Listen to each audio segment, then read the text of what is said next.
Marty Pierce from the Now, and we're doing a rig rundown of the drum kit. Marty's going to talk about what he's using for gear and let us know what he's using this summer of 2025 for the Now. Hey, all right, welcome everybody. Welcome to the Ludwig kit. I'm going to take you through the whole kit. There's some of this that's custom made, direct from Ludwig factory. Folks are great to work with. As you know, a lot of you know, I'm a big Neil Peart fan, so you'll see some little excerpts of what Neil does and some of his techniques and tuning and miking and so on and so forth. So let's get right into it. So what you're going to see here is a 24 size kick drum. That's the diameter by 18, custom made for me. All of the toms are incrementally the same in terms of size wise, so they're equal numbers. So this is a 12-inch by 10 tom. We have a 14 by 14 floor tom. We have a 16 by 16 floor tom. So it's 12, 14, 16. Then in front, we have a custom-made Ludwig snare drum. It's a brass and nickel snare. I had custom made with these polished bands. It's one of a kind, made for the one and only Marty Pierce. All of the stands you see are Ludwig Atlas stands, the heavy-dutiest stands that Ludwig makes. All the cymbals are Zildjian. They're A models. I think some of the best cymbals ever made are made by Zildjian. So that's the overview. So let's go around the back. We'll show you the detail. So ladies and gentlemen, this is the behind the scenes. Nobody gets to see this. So welcome behind the drum kit. So again, what you're going to see is a 14 by 6 snare drum, 12, 14, 16. I have some electronics here. They're the Roland BT1 pads with the Roland main brain, so we run some special effects through here. Drum heads, I model Neil Peart's drum heads with the DW crimped head floor tom heads. They stay in tune incredibly well. They got a great brightness, a great woody tone. Even though it's plastic, it's got a woody tone.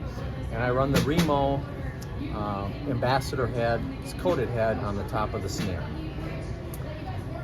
The kick drum is a Quite the pedal here. Yeah, this is it's an Evans EMAD, so it's got a ring here for dampening with an Evans pad on it.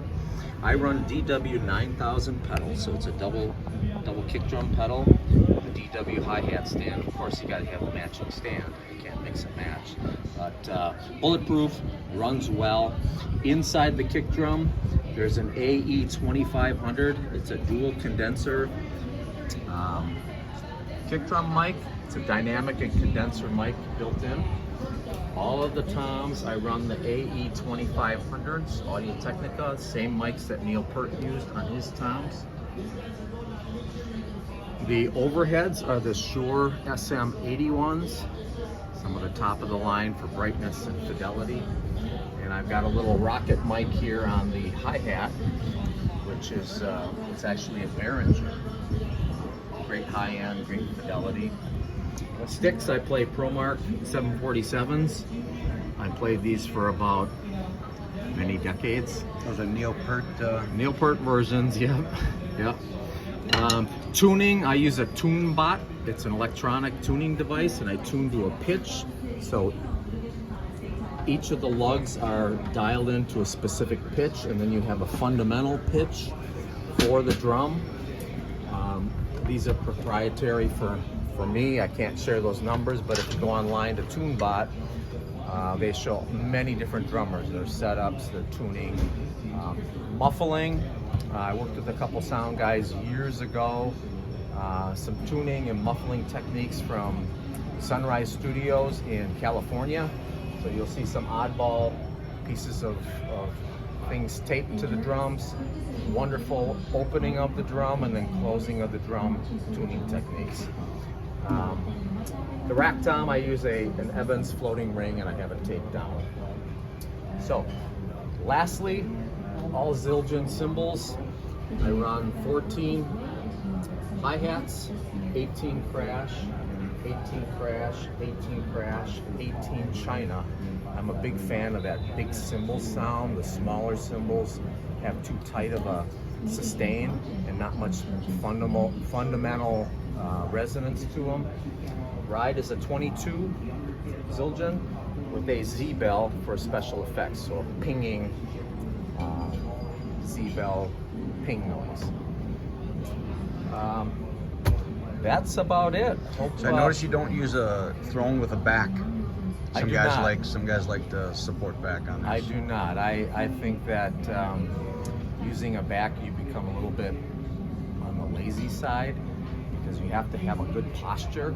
Leaning against something doesn't give you good fulcrum motion. And when you sit, you know, a lot of drummers, and this is where I've really studied it, you want a 90-degree angle from your hip to your knee and straight down. It gives you the best pivot motion, less fatigue. Some drummers sit high, some drummers sit low with their knees up. Not efficient at all. Just my thing, not judging. Do what you want out there. All right, anything else? You got a little tray here for drinks and whatnot. You have a vocal mic too.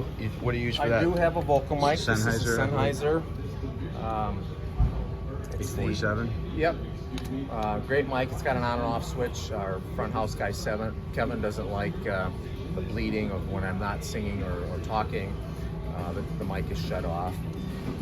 But yeah, there's a little tray here. I put my phone and a cup of water. A little cup of water.